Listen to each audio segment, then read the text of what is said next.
యేసుక్రీస్తు నామములో మీకందరికీ హృదయపూర్వక వందనాలు తెలియజేపరుస్తూ ఈ యొక్క చక్కటి ఆత్మీయ ఆహారం అనే ఈ కార్యక్రమానికి మిమ్మల్ని ప్రేమపూర్వకంగా ఆహ్వానిస్తూ ఉన్నాను. బాగున్నారు కదూ? ప్రతి పూట దేవునికి వాక్యం చదువుతున్నారు నేను భావిస్తూ ఉన్నాను. ప్రతి పూట దేవునికి వాక్యం చదువుతున్నారు నేను భావిస్తున్నాను. ప్రతి పూట అని అంటూ ఉన్నాను.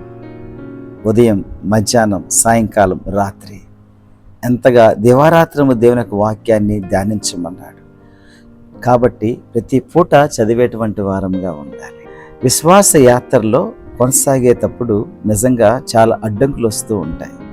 ఏ అడ్డంకులు వచ్చినప్పటికీ కూడా ఒక మాట మనం జ్ఞాపకం చేసుకోవాలి. విశ్వాస యాత్రలో మనం కొనసాగిపోవాలని అంటే చూడండి, 12వ అధ్యాయం, హెబ్రీయులకు రాసిన పత్రిక 12వ అధ్యాయము మొదటి 2 వచనాల్లో, ఇంత గొప్ప సాక్షి సమూహము మేఘము వలె మనలను ఆవరించినందున మనము కూడా ప్రతి భారమును సులువుగా చిక్కులు పెట్టు పాపమును విడిచిపెట్టి విశ్వాసమునకు కర్తయు దాన్ని కొనసాగించువాడునైన యేసు వైపు చూచుచు మన ఎదుట ఉంచబడిన పందెములో ఓపికతో పరిగెత్తుదుము.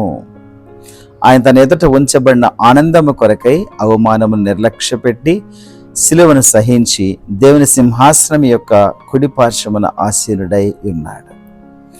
ఇక్కడ మనం చూసినట్టయితే విశ్వాసమునకు కర్తయు దాన్ని కొనసాగించువాడనైన యేసు వైపు చూచు. ఇంత గొప్ప సాక్షి సమూహం మనకు ఉన్నప్పటికీ కూడా మన రోల్ మోడల్, ఈనాడు చాలా మందికి రోల్ మోడల్స్ వాళ్ళ పాస్టర్స్ అయిపోతూ ఉన్నారు.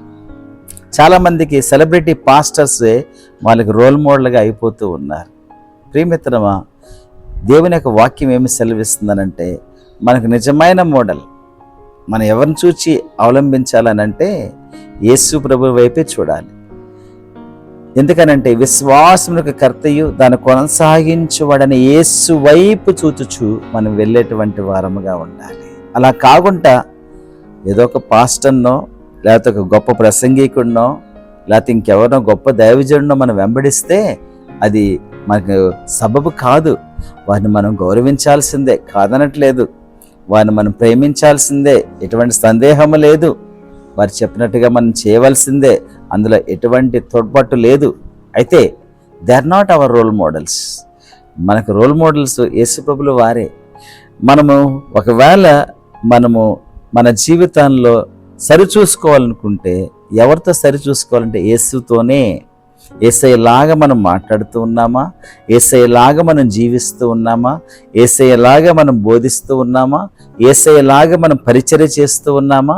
యేసయ్య గుణగుణాలు లాగా మనలో ఉన్నాయా అని మనము ఆయనతో మనం సరిచూసుకోవాలి, కానీ ఇంకెవరితో కూడా కాదు. చాలాసార్లు మన యొక్క జీవితంలో వేరే వాళ్ళు చూసుకుంటూ వెంబడిస్తూ ఉంటాము కాబట్టి మనం పడిపోతూ ఉంటాం.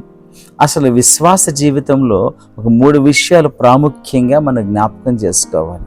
ఏమిటంటే, మొట్టమొదటిగా యేసుని మనం వెంబడించే సమయంలో మనం ఎప్పుడు కూడా మన వైపు మనం చూసుకోకూడదు. మన వైపు మనం చూసుకున్నామనంటే మనకున్న బలహీనతలే కావచ్చు, మనకున్న యొక్క మన శక్తిహీనతే కావచ్చు, ఇవన్నీ మనం చూసుకున్నామనంటే మనం కొనసాగలేం.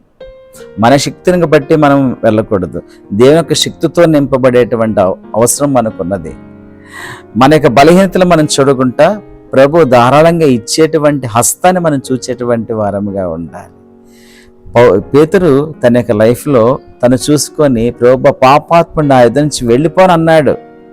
ప్రభువా పాపాత్ముడాన్ని చూసి, ప్రభువా నన్ను కరుణించి నాకు సహాయం చేయి, లేకపోతే నన్ను పరిశుద్ధునిగా చేయి అని మాట్లాడాల్సిన అతను ఎదురు నుంచి పారిపోనన్నాడు. కాబట్టి కొన్నిసార్లు మన బలహీనతలు చూసి మనము యేసు ప్రభు నుంచి వెళ్ళిపోవడానికి మనం ఇదవుతూ ఉంటాం. అలా కాకుండా యేసు వైపు మనం దగ్గరగా మనం ఉండేటువంటి వారంగా ఉండాలి. రెండవదిగా,